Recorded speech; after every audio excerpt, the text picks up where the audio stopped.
Let's get on to our top story then. Frank Saravelli, the Vancouver Canucks intend to make a strong play for Jake Guentzel, seeking that elusive winger to play with Elias Pettersson. The top story presentation of Douglas, and Frank lists Filip Hronek, Zadorov, and Myers, and saying the Canucks are trying to make the money work around those four: Guentzel, Hronek, Zadorov, Myers. Interesting, he lists Dakota Joshua, Elias Lindholm, and Ilya Mikheyev among those who aren't likely to be back. Now, we know Lindholm's a free agent that is likely going to get better opportunity elsewhere. It sounds very much like Dakota Joshua has more money available to him with other clubs after a career season, a breakout season. And of course, in Mikheyev's case, you're looking to find a taker for the contract, and it could still mean retaining some salary or costing you an asset, but the Canucks seem poised to try and get that done. The deal is expected to be worth in excess for Guentzel of $65 million. Of course, the Carolina Hurricanes can offer him an 8-year contract. Everybody else can offer him a 7-year contract. So if you do the math, 7 years for the Vancouver Canucks, total value $65 million or north, you're looking at $9.2, $9.3 million per season. Yeah, it's a lot of coin. I can be honest. I've seen Jake Guentzel play. Have I seen him play 100 games? Nope. So I'm going to rely on the opinions of a lot of people that have, and canvassing that group of people, or reading, listening. Man, people love him. People think he's a difference maker. I don't think he's going to make those differences over the 7-year contract, but he might be able to make them over the first 4, certainly. And those are the key years for the Vancouver Canucks in their particular playing cycle right now with this core. So, there's the real potential for that offense to be ready, full, fleshed out in the top 6. And after years of trying to figure out what to do with Elias Pettersson and whether or not to keep him with JT Miller or break him off and have his own line, I think you could finally see that top 6 at a place where you say, okay, that's a contending top 6. Now, then the debate will turn to the bottom 6 and its viability. Very good, Blake. You're foreshadowing welcome mat here. But at the same time, if they're able to hold on to much of you're never going to have a perfect team, folks, particularly this early in your cycle. So to rob from the bottom 6 to fluff up the top 6, I'm okay with that particular move. I think this management group has shown they can get creative in the bottom 6 and find some jewels in the rough here. And I think the defense is going to shape up just fine. It'll be as good as it was last year. Guentzel ranks 14th in goals over the last 6 seasons. And he's the only player high on that list that has played fewer than 400 games to get to those 198 goals. He's 20th in points per game over the last 6 years. He's 27th. That's amongst all players, or that's amongst wingers? Over the last 6 seasons, Guentzel amongst all players. All players. Wow. Yeah. Or would you be sweating $9 million plus per year on a 7-year deal for a guy who will be 30 before he plays his first Canucks game? Yeah, I love it. I mean, I that's a benefit for going for the tier 2 guy that might be a little bit younger, might have a few more years. That's the benefit of going for a trade where you might get younger, have him for a few more years. It's a concern, but it's a pushing the chips into the middle play for the next 3 to 4 years and saying this is the time to strike. Mm-hmm. You want to do welcome mat here then? Or let's do it. Let's hear what you have to say about it. Let's do Douglas. All right. Well, you know what? I did not sleep well last night because I wasn't on my Douglas mattress. And did you get thrown out of bed again? It's the first thing I thought about. No, long story, pets and a whole mess. I was not on my Douglas mattress last night, and I'm going to make sure that I am tonight because, folks, if you haven't had the pleasure of sleeping on a Douglas mattress, well, give yourself that pleasure because you have 365 nights of trial at your disposal. No questions asked, full refund. Just go to douglas.ca/Canucks Army. Order yours today. You also get the Comfort Sleep Bundle. That's 2 pillows with protectors, cotton sheet set, and a mattress protector free with any of your orders. douglas.ca/Canucks Army. Pets, Translation, the dog kicked Blake out of bed last night. Mrs. Price was like, you get out of here. Yeah. I'll just sleep with the dog. Dogs. Oh, plural. Yeah. They both get to sleep in the bed, do they? They're nicer than me. Lucky dogs on that Douglas mattress. Let's get to the welcome mat presentation, Northlands Golf Course. Let's get into it. I don't know if it was malicious. Probably not. But I do know it was another WTF moment. My question to ownership would be, was it worth it? And the architect, and I use that term loosely, given there wasn't much architecture, more finger painting with this team. It's like the running of the Bulls in Pamplona. You know someone is going to get hurt. That's what you all need to understand here, right now. So they're going to take a big run at Guentzel, and of course, if they secure him, they'll have one of the plum talents that is on the marketplace this July. They could also be weakening their team. They'll have added a championship element, but at the cost of a championship roster, at least for this coming season. Because signing Guentzel at more than $9 million means there's only so much money and cap space left to fill the other holes on this roster. And look, totally get it would procure Elias Pettersson, that scoring winger he so desperately needs, but that would be at the cost of depth, as Blake just outlined. Now, Saravelli says they're trying to fit Guentzel, Ronak, Zadorov, and Myers into the salary cap for next season. And of course, that means parting with Lindholm, Joshua, and finding a taker for Mikheyev's contract. On the surface, bringing back 5/6 of the 5 of the 6 defensemen, everyone minus Ian Cole, while adding Guentzel, that looks like a win. But when you look at what that would do to the bottom 6, it likely makes Pius Suter the third line center. Okay, fair enough. Likely makes Nils Oman the fourth line center. You'll need a big summer.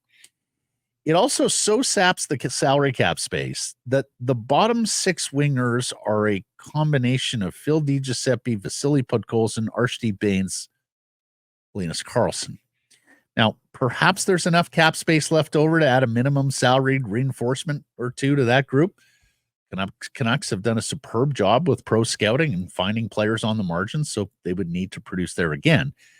But the team would lack depth at center ice and on the wing, and they'd get away from that strong top 9 group that, for me, defined Rick Tocchet hockey in the first half of last season, when the Canucks' third line of Blueger, Garland, Joshua had success matching up against other teams' depth players. Now, you might look to the farm, but let's face it, Podkolzin, Baines, Karlsson, if they're able to hang as every night NHL regulars, that's a massive win. More likely, 1 or 2 of those guys aren't going to cut it, and that further depletes Tocchet's options. You know, guys like Max Sasson, Atu Ratu are no more than hope bets at the moment. Now, depth may not be a concern if you're at full health. And let's remember, the Canucks got nearly perfect health from their top 7 scorers last season. They missed 5 games combined. What are the chances that's going to happen again?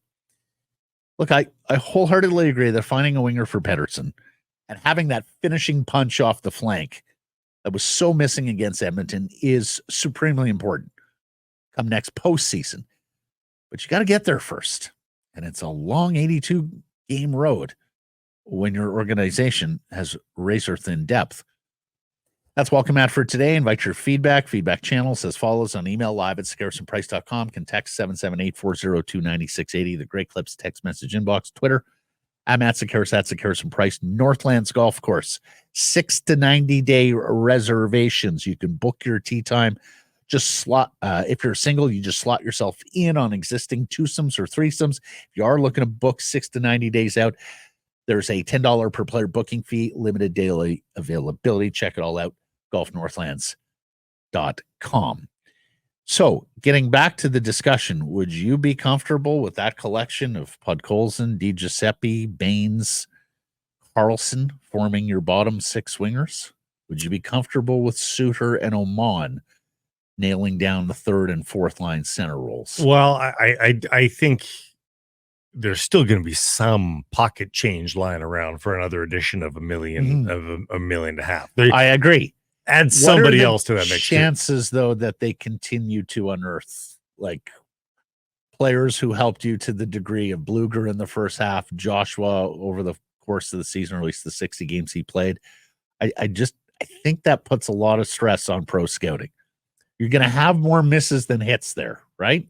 Generally, yeah, and they were almost all hits this Right. season, at least for the first half of the year. Again, we have to put in that caveat because all those guys eventually did turn into what we thought they were by the end of the season. And in fact, not a lot of contribution from that group at all come playoff time. So they were great stories for a bit. And so by the time the 82 game schedule is wrapped up, when you look at their numbers in totality, how many of them are still way above what you could expect from? Not really. They were kind of on par with their career averages. So do I think that ultimately the Vancouver Canucks can get the same production out of who they ice on the wings in the bottom six? Yeah, I think they can. They're not going to get what they got in the fall, but after 82 games, yeah, I think they can. I would just be worried, Blake, like if you get a combination of like a JT Miller and a Brock Besser injury next year, where they miss 20 plus games apiece. Yeah, they didn't have that. And you're top heavy. Boy, to me, that becomes a can you even make the playoffs scenario. Like, to me, that's job one. The more and more I think about this offseason for the Canucks, the more and more I'm resigning myself to believing next year may be a step back. It's about positioning the club for 25-26. If you add Guentzel now, as I mentioned, and welcome Matt, you have that championship element. I just wonder if that's more cart before the horse, if you're better off building up around that. And I've long argued, go get a $6 and a $3 million winger and continue to have a strong top nine. I just wonder if you get the Guentzel piece sorted, you still backlog more work to be done next summer. I would sort of be more inclined to build up, make sure you have a strong depth team, and then take another crack at a top line winger at next year's trade deadline. And if you don't make it, then you get another crack in the summer. Injuries are a force to be reckoned with for any team. You take Draisaitl and Nuge away from the Oilers, they're going to struggle as well, right? So if that happens for the Canucks and two top six wingers are out, forwards, whatever, I think they'll tumble for sure. But I think what you could see, depending on the length of the absences, right now, I think there's every reason to believe the Canucks can compete for second in the division. Yeah, that they might be having to settle for a wild card spot if they get injuries, but you hope that they get healthy by the time the playoffs roll around, and you also hope that maybe if let's say Brock Besser is gone for 6 weeks in the middle of the season, maybe that's past Christmas time. Maybe that's the time for Jonathan Lekramaki to be dropped in. That's the other and a time element, for the rookie to drop in and show what he can do. Maybe it means Podkolzin's had 7 goals before Christmas and all of a sudden gets elevated to a top 6 role and starts to flourish there. I mean, there's all sorts of different plot lines that can happen in the midst of disaster. Yeah, believe it when I see it with Vasily. But you hit on something there with Lekramaki. You probably can't count on him to be a NHL contributor this coming season. You probably should be able to 2 years from now. So does that get you that winger you're looking for?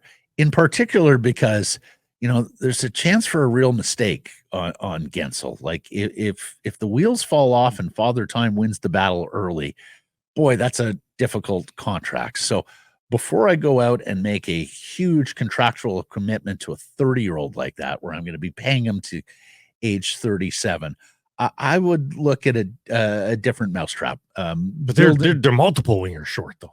Multiple. No, I understand, which is why I'm for go get a $6 million winger and a $3 million winger. Let Lekramaki marinate. Go add, if you can, the top line winger at the trade deadline or next summer, and go at it that way as opposed to creating a top heavy team. And for me, that gets away a little from Rick Tocchet hockey, does it not? It depends on the Jake Guentzel doesn't shy away from board battles. No.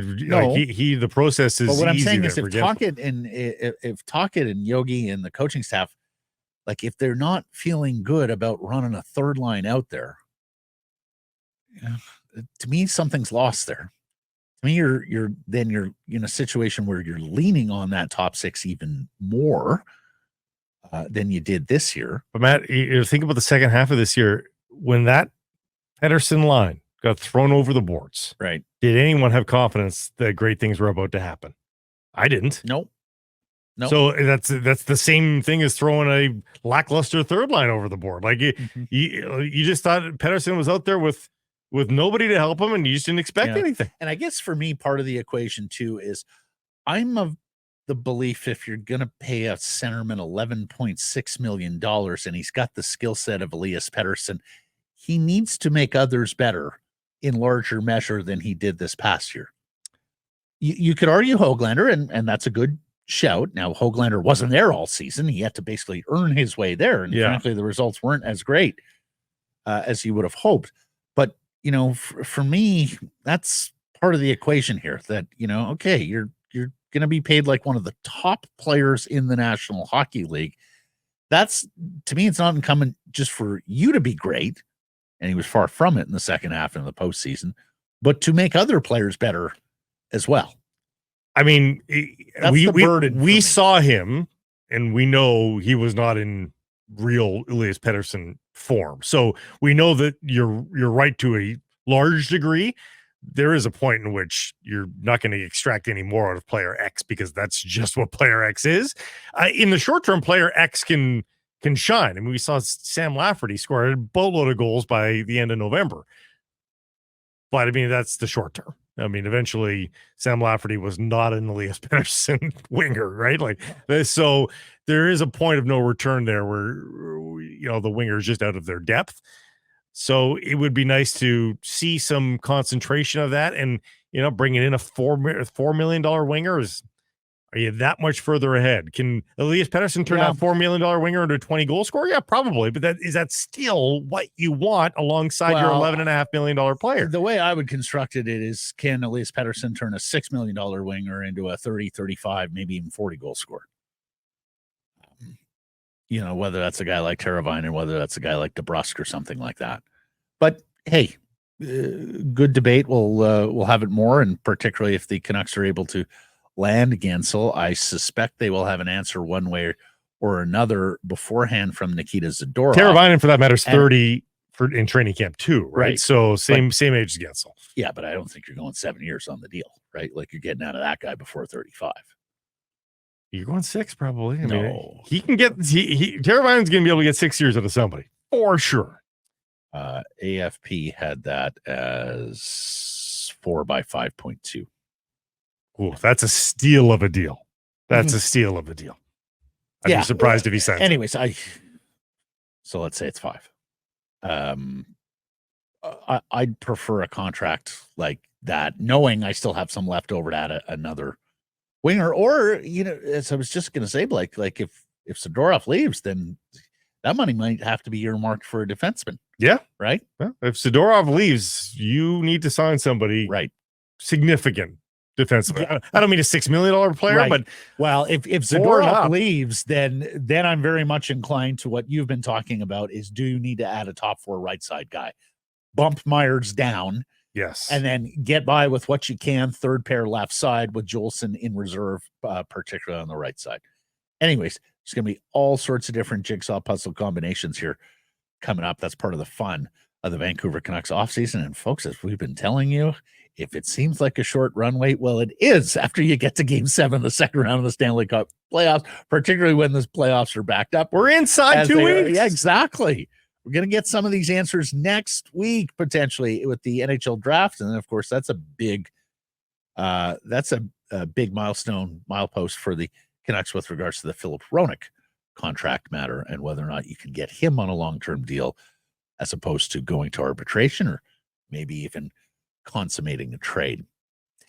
Head coach Rick Tocchet did a Chirp podcast, and he talked a little bit about reinventing himself, and particularly with what he mentioned. Well, one of the things that he mentioned that he would go into the summer thinking about, and that is how to be a better team off the rush. As we talked about over the course of the season, the Vancouver Canucks, while converting an obscene amount of their rush chances, actually were generating the fewest in the National Hockey League. They did not play with particular pace. They were more a chip and chase team than they were a carry the puck over the blue line with control and see if you can make something happen. Here's the quote from Tocchet, and I'd like your take on it. I give our coaches a project to look at the top 3 rush teams and see what they're doing that we can learn from without sacrificing our defensive game. That's what I mean by reinventing ourselves. Good coaches take a deep dive to figure out what can be improved. And much like just about everything out of Rick Tocchet's mouth, I find myself nodding in agreement, and he's absolutely right. I mean, this is the essence of the profession and professional development, right? Like, what did we do poorly? What do we need to improve upon? What was my culpability in that? And how am I going to go about fixing it with the big whistle in terms of what we do structurally, systematically, how we communicate it to the group, how we practice it, and so on and so on and so on. But I found myself listening to that and reading that and also thinking, boy, I hope he doesn't want to reinvent himself too much. Like, that was a Mona Lisa of a coaching job last year, Rick. Let's not throw the baby out with the bathwater here, because you got absolutely everything out of the Vancouver Canucks next year. Right. And I would hate to throw that away because we're chasing one narrow facet of the game, which really last year didn't necessarily hurt until the Stanley Cup playoffs. But he's not saying he's reversing course. I think what he's saying is, more than half the team is going to be the same group of guys. He can't give the same speeches. Well, he's got to evolve. He's got to coach the next level of the evolution to the core group of guys. He'll double back, and I'm sure he'll give Cole's notes to the newcomers on what he taught this year. But ultimately, they have to develop. Every coach is going to have a different theme for the season. But if I can use another Tocchet term, your non-negotiables are your non-negotiables. Yeah. That's something you're going to be messaging day after day, week after week, year after year. Well, I think he's going to hope, Matt, that he doesn't have to hammer those anymore. He's going to hope that for the guys that were here last year, that's just embedded in them now. They know that. Fair. The frequency should diminish. Yeah. The message itself should stay the same. But I continue to be so impressed with Tocchet and how introspective he is. Reminds me of, Wally Bono way back in the day, where when something would go wrong with the Lions or the Stampeders, Wally would look in the mirror first and go, okay, this didn't work. How did I screw it up? And work from there, as opposed to blame others. And it wasn't me. Wasn't how we coached it. Wasn't how we messaged it. No. Rick's taking a deep dive, and I think he'll come back the better coach. Well, I mean, hope he doesn't forget his non-negotiables. Let's reflect. He's 15 months into his return to this job in the National Hockey League after a fair amount of time away. He's probably, and really, again, that second half of his first season, I mean, he's literally just getting his feet wet again. The full development of a head coach was this season. He's going to have some learnings. He's going to have some, and not like 180 turns on what he thought on a certain subject. But again, there might be a 45-degree turn on a certain topic that he thinks, I got that kind of wrong. I'm gonna tweak it. So we'll see his evolution. I was disappointed to read this yesterday from Patrick Johnson of the Province and Post Media. Loring Finney has resigned as Canucks Sports Entertainment's Vice President of Communications. He had only been in that post since September. Blake and I know Loring a little bit, worked with him at Bell. He was a big reason why Bell was the title sponsor for the Whitecaps when they moved into big MLS soccer fan. play. Yeah, so a good sportsman, somebody who understands the media business. I had high hopes for him in that post. I thought it was a needed post for the club and an inspired choice. A lot of experience. They got a lot of experience there in that role, because that was one of the things that had been missing since Chris Brumwell, and even prior to that, TC Carling had left Canucks Sports Entertainment. This is an organization that still has trouble retaining good people on the business side. The hockey operations have improved, but there is still a fair bit of work to do on the business side to get it back up to the level that it was at during the Gillis era, when you had first Chris Zimmerman and then Victor Debonis presiding over the business side of the operation. The other thing is, and perhaps this is me being too influenced by all the political reporting that I've been around over the years. But when you lose a senior comms person in other walks of life, politics, business, the questions become, okay, is there something coming down the pipe here that this person doesn't want to be a party to, or that this person had a communication or even crisis management strategy that wasn't being listened to? It's a difficult workplace, Canucks Sports and Entertainment. There's a lot of people there who desperately want to work in the National Hockey League. Upper management and ownership knows it. They grind people because of it. And yeah, I was hoping that Loring would have a greater effect on the Canucks in the way they go about communicating with their greater public at large and those of us in the media. And I was sorry to see him leave. Yeah, it's too bad. They've gone backwards in a lot of respects. The job site is a busy one for the Vancouver Canucks. There's a lot of listings. The job postings for Canucks Sports Entertainment, there seems to be tons. Yeah. And you know, Blake and I have been at this a long time now, and the number of people who we see go into that operation and then quickly eject more often than not on their own volition after looking around and going, okay, this isn't what I made it out to be. We'll see if there's any effect going forward here, and particularly if any of that bleeds into the hockey operations side. I saw our friend Harmon Dial and his tag team partner on The Athletic, Thomas Drance, did a piece on Speedy Guys, the Canucks, and Patrick Alvin, the general manager, with an express desire to add speed in the offseason. And of course, some of these guys that we're about to talk about would only be the case if we're looking at sizable salary cap space, i.e., not getting a combination of Guentzel, Zadorov, Hronek. Some of them, there's some cheap ones there too. Others are, on the margins, roster guys, including one guy who's supposed to draw into the lineup tonight, and Ryan Lomberg of the Florida Panthers. Right. So if you want to take one name off the list and actually go and scout him today as a Vancouver Canucks shopper, he's apparently going to draw into game number 5 here for the Panthers. Right. Now, has he played well enough? Has he had a good enough year that he's going to sort of get some of that Stanley Cup I don't free think so. agent money? No, he's not that level of play. 29 years old. A pure winger there. Last year was his big year. 12 goals last year. He had 5 this year.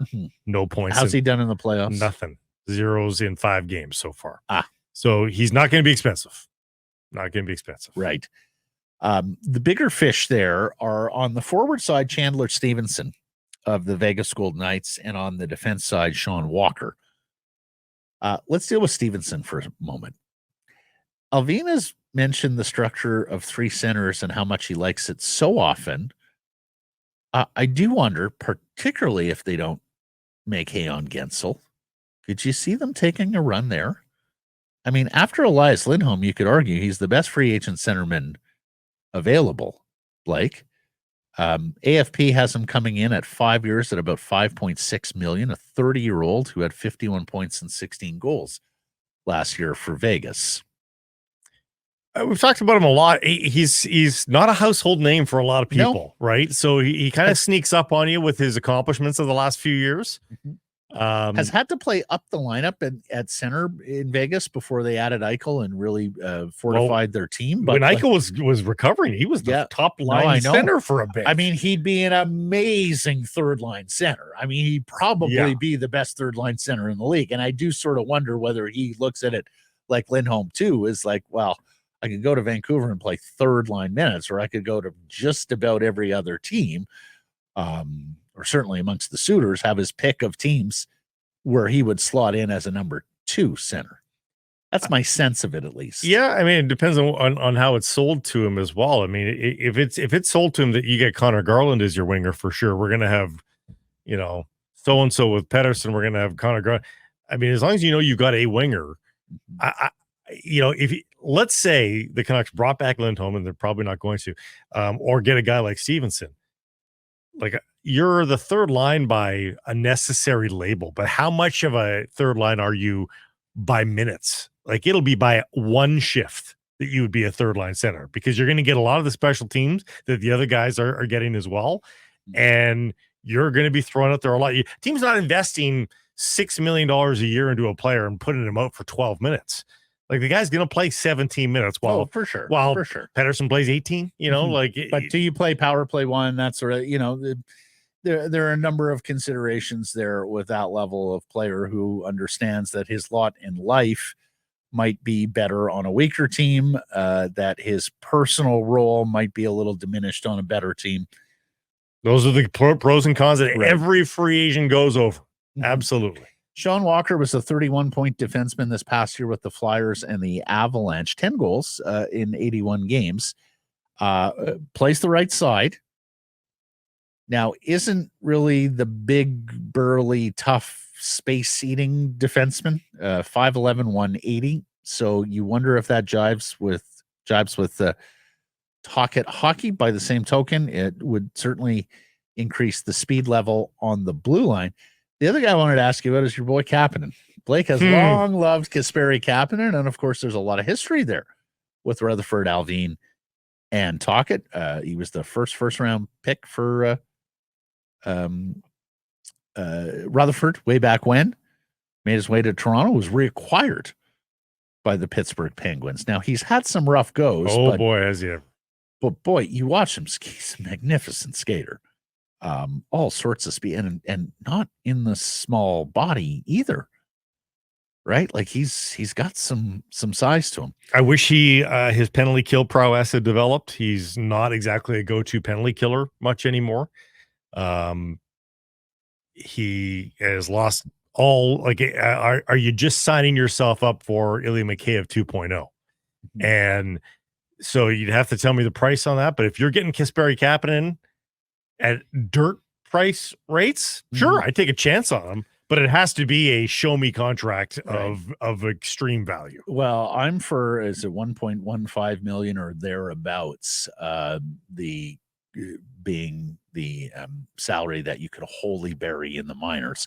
As I say every offseason, I'm for every contract signed at that rate or below. If you're telling me Kasperi Kapanen 1.2, I'm signing it. Sure. Right. 22 points and 73 goals this past season with the St. Louis Blues. The other names that he did have 15 goals last year. It's not bad, like split between Pittsburgh and St. Louis. Yeah, in 66 games. So he was a half point per game the previous year. Yeah.